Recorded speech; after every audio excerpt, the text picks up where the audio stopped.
Salam sejahtera untuk kita semua. Bapak, Ibu, saudara-saudari yang kekasih di dalam Tuhan kita Yesus Kristus. Rema yang saya pilih, Matius 16 ayat 24.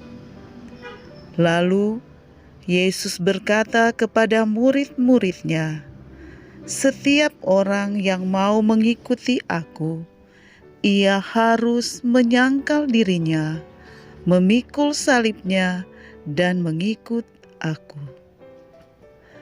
Lewat baptisan sebagai umat pengikut Kristus, kita secara otomatis diberi kuasa untuk menjadi saksinya, mewartakan sukacita Injil bagi semua orang.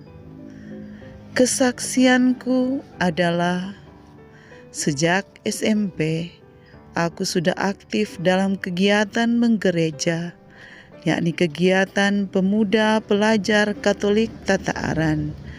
Dan setelah SMA, masuk pemuda-pemudi Katolik atau disingkat Mudika.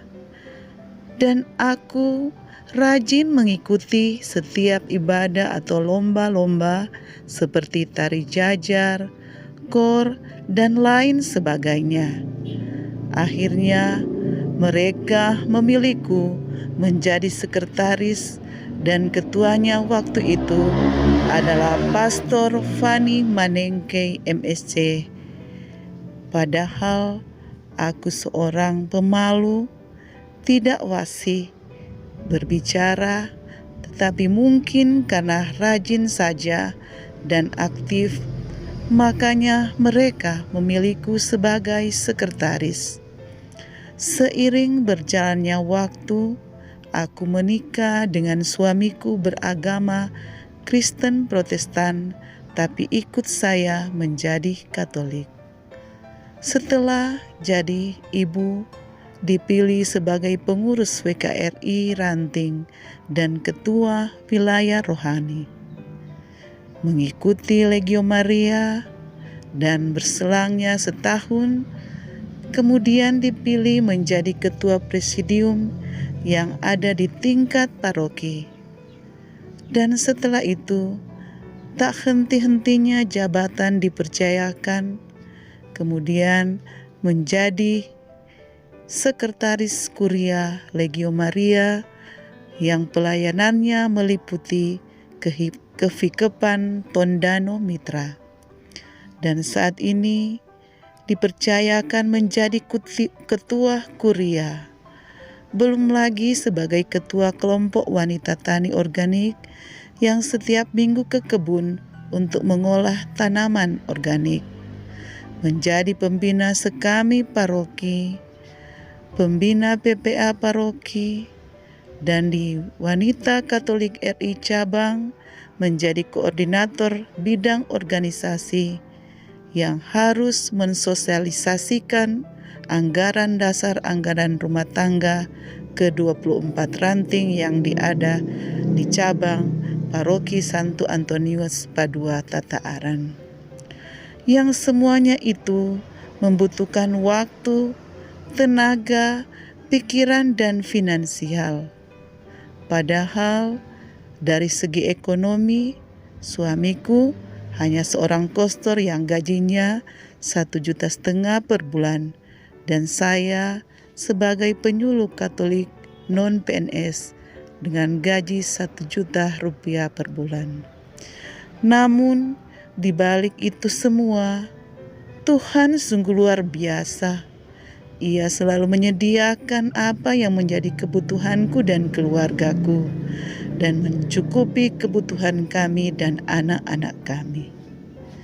Oh, setelah menikah kami dikaruniai 3 orang anak.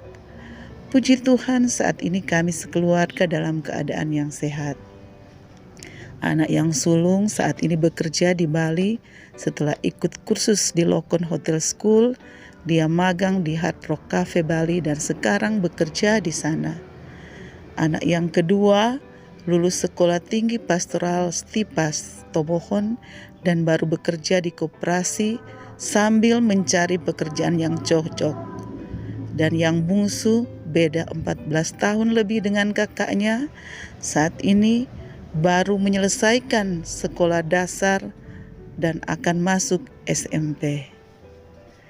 Kembali lagi, ketika kita menjadi seorang pelayan yang bersedia mengikuti Yesus, bersaksi tentangnya di dalam setiap karya pelayanan, tak sedikit penyangkalan diri yang kita terima.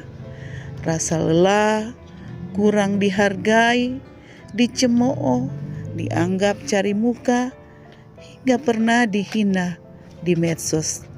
Tapi hanya di dalam doa saya bawa keluh kesah saya sehingga semuanya bisa dilewati.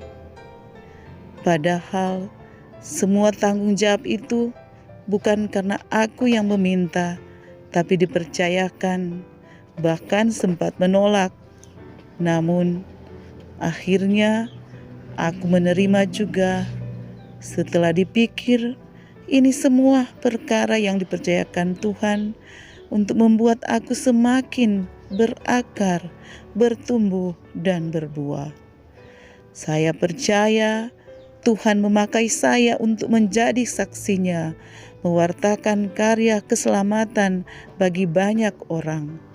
Dan sekali lagi, duka cita yang kualami berganti sukacita dan kebahagiaan karena telah melayani Dia dan sesama untuk membuat semakin banyak orang mengenal Dia dan percaya padanya. Ketika kita dipilihnya, Dia pasti memampukan kita. Roh Tuhan selalu bergerak dan menolong kita. Asal segala perkara kita lakukan dengan ketekunan, kerendahan hati dan kesetiaan, pasti kita bisa karena Tuhan memelihara dan menyertai kita. Amin.